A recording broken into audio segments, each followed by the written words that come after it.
Hello students, मेरा नाम है नीरज और ये है आपका चैनल मैथ सॉल्यूशन।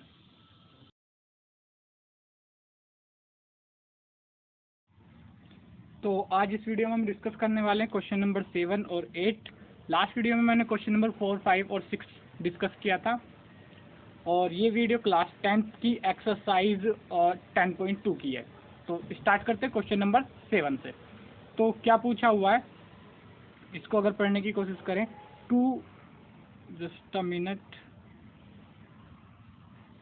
हाँ 1 मिनट, इसको शायद लॉक कर देना चाहिए मुझे, है ठीक है। तो क्या कहने की कोशिश कर रहे हैं ये कि 2 concentric circle are radii 5 centimetre and 3 centimetre.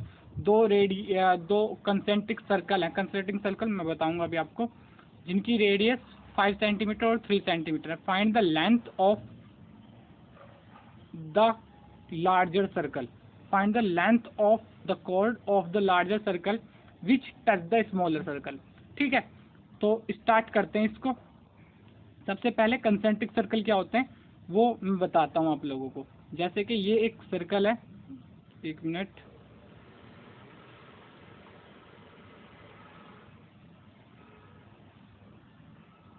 ठीक है।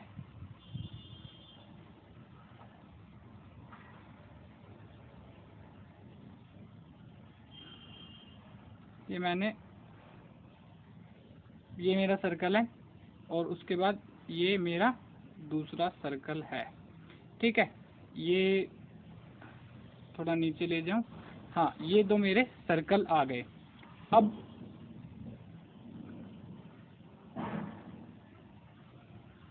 ये क्या लॉक था, 1 मिनट, ये क्यों नहीं मिट रहा है इधर से, ठीक है। ये मान लो कि ये सेंटर ओ है उसका, ठीक है। ये दो कंसेंट्रिक सर्कल है और ये सेंटर ओ है, ये यहाँ पे,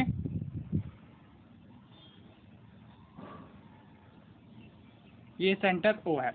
उसके बाद ये कंसेंट्रिक सर्कल है। तो क्वेश्चन में क्या पूछ रहा है, पहले की रेडियस कितनी है, छोटे वाले की 3 सेंटीमीटर, बड़े वाले की रेडियस कितनी है 5 सेंटीमीटर।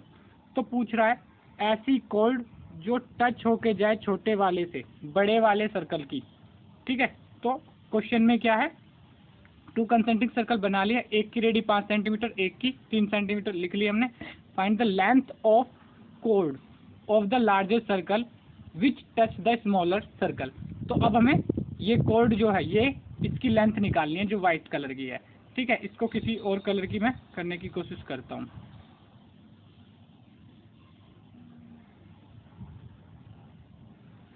ठीक है। इसको मैं ग्रीन कलर की करने की कोशिश करता हूँ ताकि, हाँ ये ग्रीन कलर की हो गई, ठीक है। अब ये जो कॉर्ड है इसको नाम दे देते हैं ए बी। यहाँ पे ए पॉइंट, यहाँ पे बी पॉइंट, और जहाँ पे टच कर रहा है उस पॉइंट को कह देते हैं सी पॉइंट, क्योंकि सेंटर तो ओ है, ठीक है। अब हमें क्या करना है, फाइंड द, इसकी लेंथ फाइंड करनी है। इसकी लेंथ को फाइंड करने के लिए हम क्या कर सकते हैं, सबसे पहले पॉइंट बी को सेंटर ओ से मिला देते हैं, ठीक है। इस चीज को हम लिखेंगे पहले, उसके बाद, ठीक है। तो पहले ये जो हमने करा अभी तक उसको लिख लेते हैं साइड में।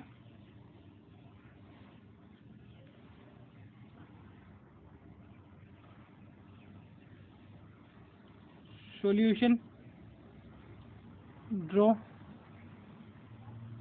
टू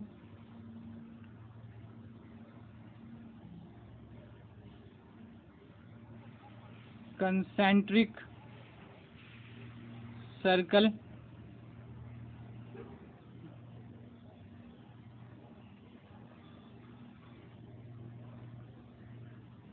with radi 3 and 5, ठीक है। Draw a chord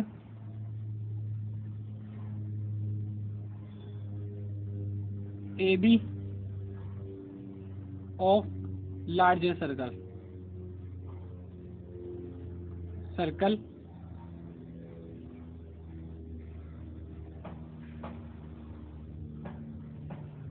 which touch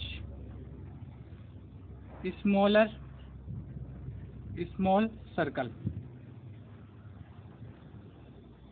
ठीक है, ये सब हमने बनाया, ये सब हमने लिख लिया। ठीक है, अब क्या करना है, draw 2 concentric circle with ready 3 and 5। अब यहाँ पे ये ओ लिख देते हैं and centre O, and centre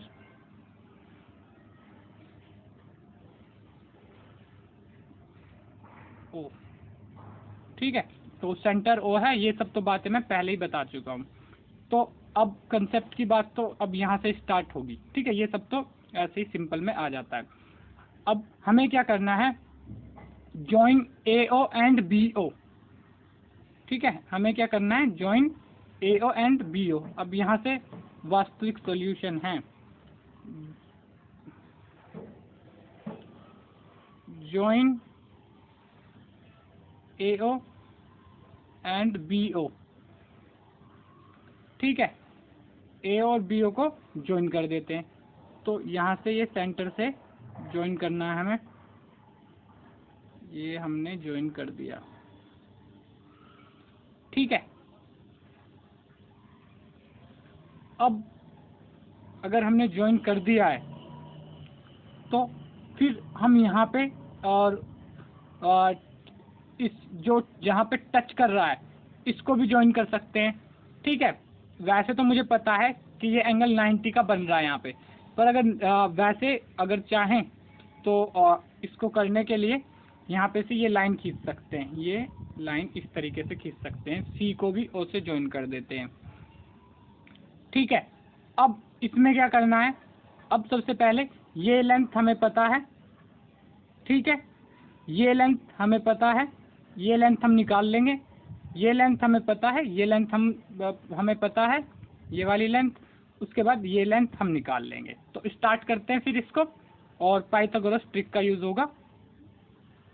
ठीक है, join AO and BO and contact point CO, C to O। इसको भी O से ज्वाइन कर लिया, इसको थोड़ा पतला कर लेना चाहिए था मुझे। ठीक है, contact point C to O। अब हमें क्या करना है, नाउ वी हैव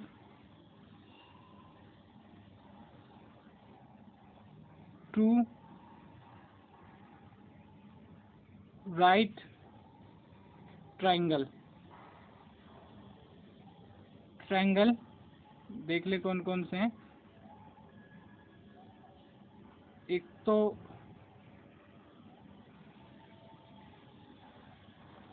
तो ये वाला है, एक ये वाला, ये दो ट्रायंगल हमारे पास है। ठीक है, तो ट्रायंगल का नाम क्या होगा, ACO और BCO। ठीक है, ट्रायंगल का नाम क्या होगा, ACO एंड BCO। ट्रायंगल की स्पेलिंग भी पूरी करके, ट्रायंगल ACO एंड BCO।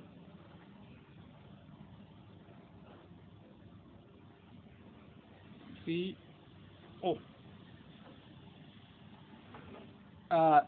उसके अलावा बिकॉज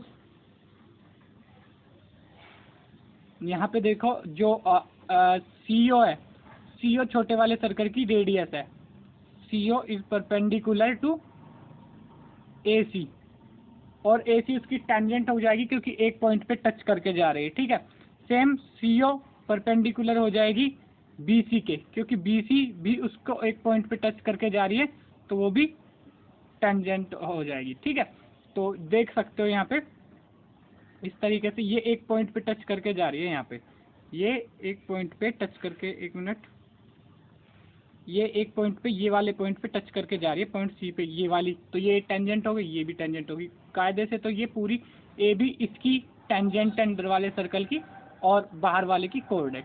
ठीक है, तो ये टेंजेंट होगी, तो ये एंगल 90 डिग्री का हो गया, ये एंगल 90 डिग्री का, ये एंगल भी 90 डिग्री का, तो ये दोनों हमारे पास हो गए राइट ट्रायंगल। ठीक है, अब हमें AC और BC फाइंड करना है, उसके बाद हम निकाल लेंगे कि इन दोनों का सम जो होगा वही AB होगा। ठीक है,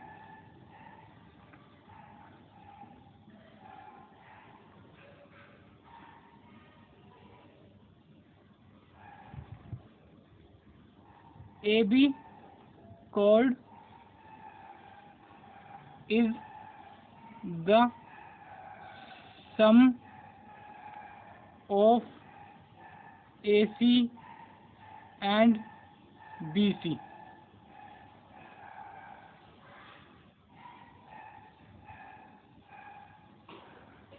या इसको लिखने की इस तरीके से लिख लेते हैं, इसको इस तरीके से नहीं लिखते, इसको मैथमेटिकली लिख लेते हैं, मतलब लैंग्वेज में लिखने की ज़रूरत नहीं है, ऐसे लिख लो AB is equal to BC plus AC। ठीक है, अब यहाँ पे इन ट्रायंगल्स में देखते हैं, इन ट्रायंगल में देखते हैं क्या होता है। In triangle ACO, in triangle ACO, तो इसमें हाइपोटेन्यूज और वो देख लेते हैं क्या क्या है। तो हाइपोटेन्यूज AO है। ठीक है, तो इसमें क्या है देखते हैं क्या हो जाएगा। AO का square is equal to AC का स्क्वायर प्लस CO का स्क्वायर। अब AO क्या है, बड़े वाले सर्कल की रेडियस यानी कि 5 का स्क्वायर। AC क्या है, AC तो हमें फाइंड ही करना है, AC का स्क्वायर प्लस CO क्या है, छोटे वाले सर्कल की रेडियस यानी कि 3 का स्क्वायर। अब यहाँ पे ये आ जाएगा, तो इसको इधर ले आएंगे, 3 स्क्वायर को इधर, 5 square minus 3 square is equal to AC का स्क्वायर। अब AC हम निकाल लेंगे यहाँ पे, तो ये हो जाएगा 25 minus 9, 25 minus 9 is equal to AC का स्क्वायर। 25 में से 9 माइनस करेंगे 16 इज इक्वल टू AC का स्क्वायर। तो √16 इज इक्वल टू AC, यानी कि AC is equal to 4। AC हमारी 4 आ गई है। अब BC फाइंड करते हैं, सेम हो जाएगा अगले ट्रायंगल में, ट्रायंगल BCO या OCB लिखा हो, तो वैसे मैंने BCO ही लिखा है। ठीक है, इन ट्रायंगल BCO। ठीक है, इसमें क्या हो जाएगा, BO हाइपोटेन्यूज होगा, BO का square is equal to BC का स्क्वायर, BC हमें फाइंड करनी है, प्लस CO छोटे वाले सर्कल की रेडियस हो जाएगी। तो BC बड़े वाले सर्कल की रेडियस 5 का स्क्वायर, BC हमें निकालना है, BC का स्क्वायर प्लस CO छोटे वाले सर्कल की स्क्वायर 3 का स्क्वायर।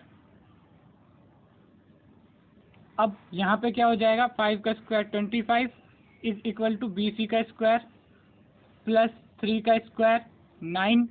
ठीक है, 9 को इधर ले जाके सेम पिछले वाले तरीके से माइनस करोगे तो आ जाएगा BC का स्क्वायर, जो कि हो जाएगा 16 इज इक्वल टू BC का स्क्वायर। अब BC भी कितनी आ गई, BC इज इक्वल टू √16, यानी कि 4 is equal to BC।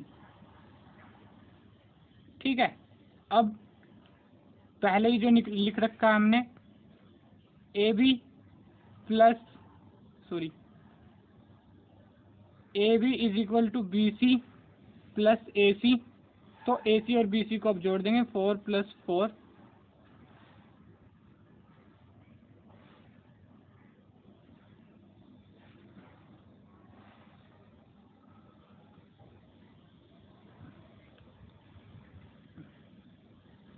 4 plus 4 is equal to 8। AB की वैल्यू आ जाएगी 8। और लास्ट में स्टेटमेंट में लिख देता हूँ,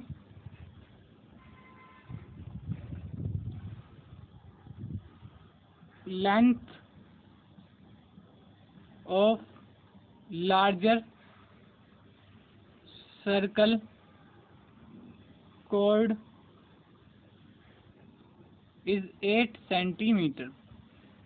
ठीक है, तो इसी के साथ ये हो गया ओवर, और अगले क्वेश्चन को देखते हैं, उसके लिए अगला पेज ले लेते हैं। ठीक है,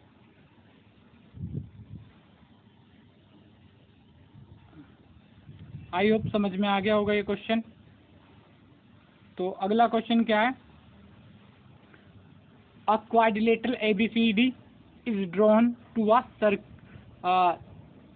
circumscribe a circle, prove that AB is equal to CD is equal to AD is equal to BC। ठीक है, इसको प्रूव करेंगे। ठीक है, तो इसको मेरे हिसाब से इस तरीके का हम वहाँ पे, चलो ठीक है नहीं बनाएंगे अब, क्योंकि हमारे पास बना हुआ है ऑलरेडी, तो इसलिए हम नहीं बनाएंगे।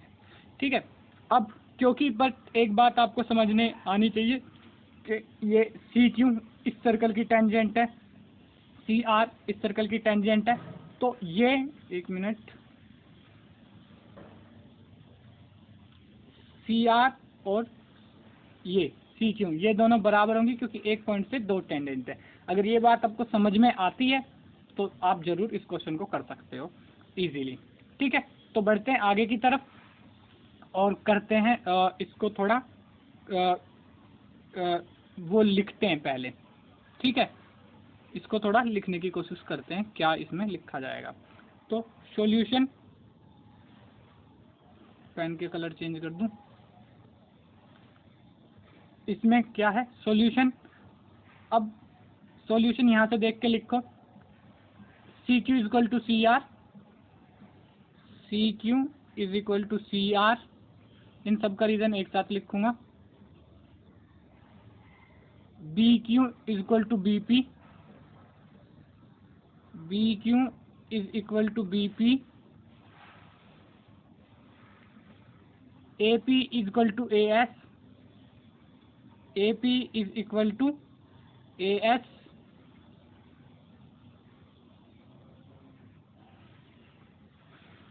SD DS is equal to DR, DS is equal to DR, और इन सब का एक ही रीजन है, इन सब का एक ही रीजन है, थ्योरम 10.2, थ्योरम एक मिनट, थ्योरम 10.2, थ्योरम 10.2 में हमने क्या समझा था, एक पॉइंट से जाने वाली कोई भी दो टेंजेंट की लेंथ बराबर होती है। तो यहाँ पे देखो ये दोनों CR और CQ C पॉइंट से दो टेंजेंट है, और BQ BP B पॉइंट से, BP और BQ और BP B पॉइंट से दो टेंजेंट है, यहाँ पे देख लो। ठीक है, AP और AS A पॉइंट से दो टेंजेंट है, तो AP और AS बराबर। उसके अलावा D से DS और DR दो टेंजेंट है, तो ये दोनों बराबर DC और DR। ठीक है, अब हम बढ़ते हैं आगे, ये चीज आपको मेरे हिसाब से समझ में आ गई होगी।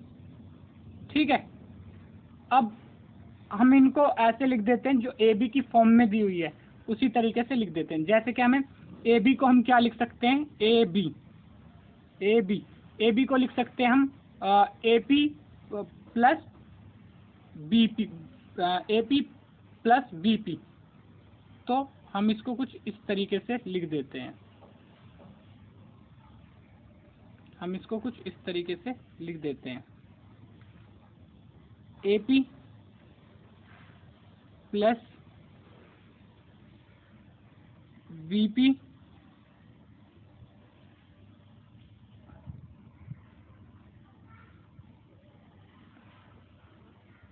ठीक है, AP प्लस BP, इसको AB को लिख लिया, इज इक्वल टू AB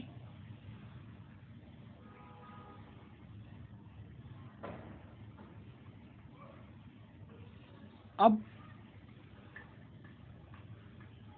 इसकी साइड वाली देखो, AS प्लस DS। ठीक है, AS प्लस DS, सॉरी प्लस करना था, AS ए एस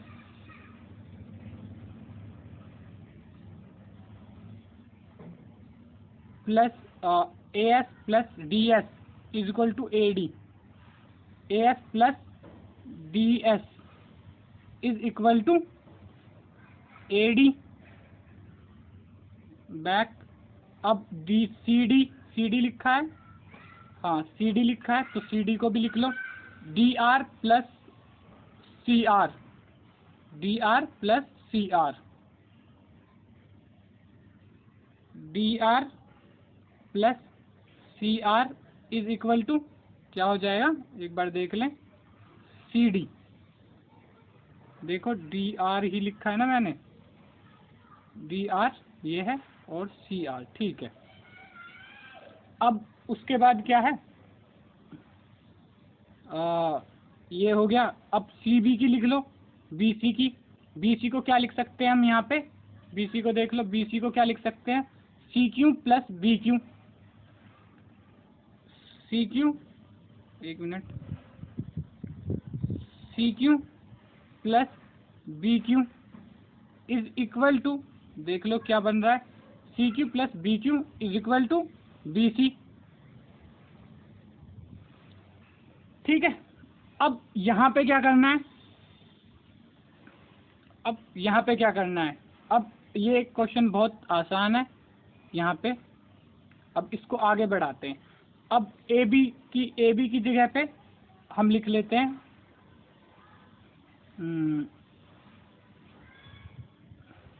अब किस किस को इक्वेट कराते हैं, अब दो को इनको इक्वेट करा देते हैं। फिर ये हमने इक्वेट करा दिया, उन दो से एक बना लिया, अब दो को इधर से इक्वेट करा देते हैं। मतलब कि ये क्वेश्चन में जो कह रहा है ए बी को किससे इक्वेट करा सकते हैं, ए बी किसके बराबर हो सकता है, ए बी किसके बराबर हो सकता है, ए डी के, या तो ए डी के बराबर होगा या बी सी के, तो वो देख लेते हैं। तो ए बी किसके बराबर है, A P plus B P, और ए डी को देखें A S plus D S, तो ए एस ए पी के बराबर हो गया। तो यहाँ से देखो ए एस ए पी के, यहाँ से ऊपर वाली इक्वेशन से देखो ए एस ए पी के बराबर है, ए एस ए पी के बराबर है, और बी पी डी सी के बराबर होगा, बी पी बी क्यू के बराबर है, डी सी के बराबर नहीं है, बी पी बी क्यू के बराबर है, डी सी के बराबर नहीं है। तो डी सी के बराबर कौन है, डी सी तो कहीं है ही नहीं ऊपर,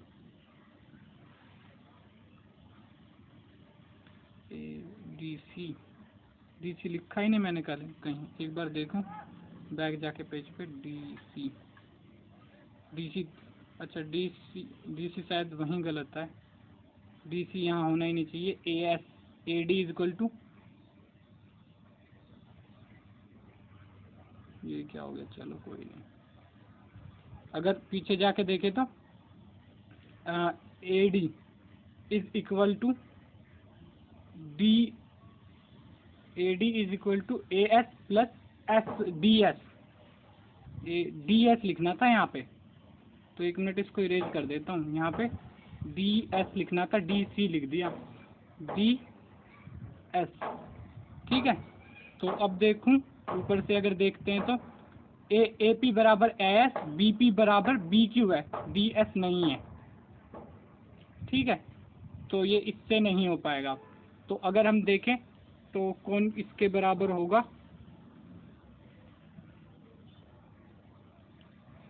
ए बी बराबर बी सी होगा, वैसे मुझे पता है ए बी बराबर बी सी। तो ए बी बराबर बी सी करते हैं पहले, ए बी बराबर बी सी, क्योंकि ये लाइन है ए बी बराबर बी सी होगा, इस चीज़ को समझ लिया मैंने यहाँ से, क्योंकि ये ए पी बराबर ये दोनों लाइन बराबर, ए पी बराबर बी सी, और तो ये दोनों लाइन बराबर आ गई, तो ये ऐसे हो जाएगा, ठीक है। तो स्टार्ट करते फिर इसको लिखना नेक्स्ट पेज पे, ठीक है। तो A B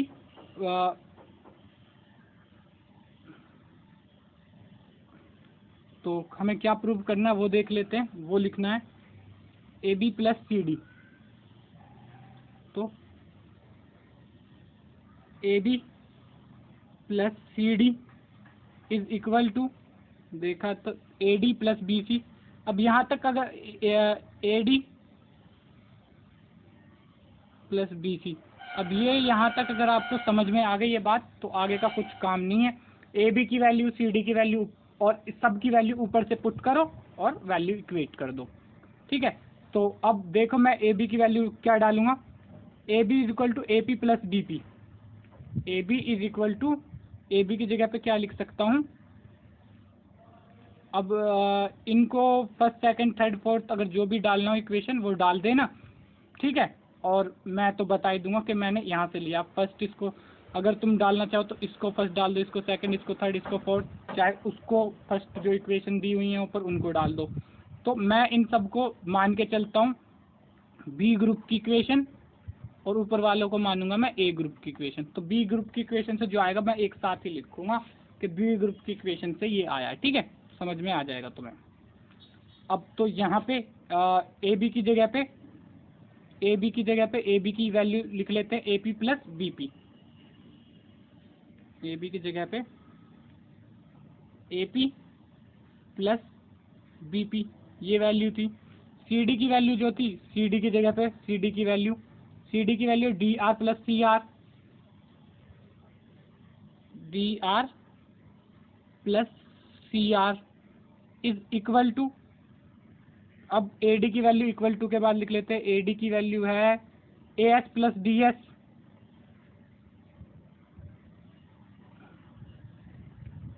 A S plus D S, sorry D C लिख दिया फिर से, डी एस।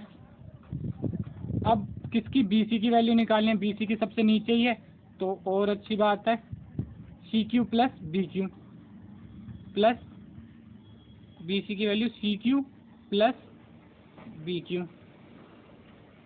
ठीक है, इस तरीके से आ गया। अब यहाँ पे देखो, यहाँ पे देखो, अब यहाँ पे देखो A P is equal to A S, वो जो ग्रुप ए की इक्वेशन है, इन सबको हमने कहाँ से लिखा है, ग्रुप बी की इक्वेशन से। तो मैं एक बार लिख देता हूँ इस चीज को, फ्रॉम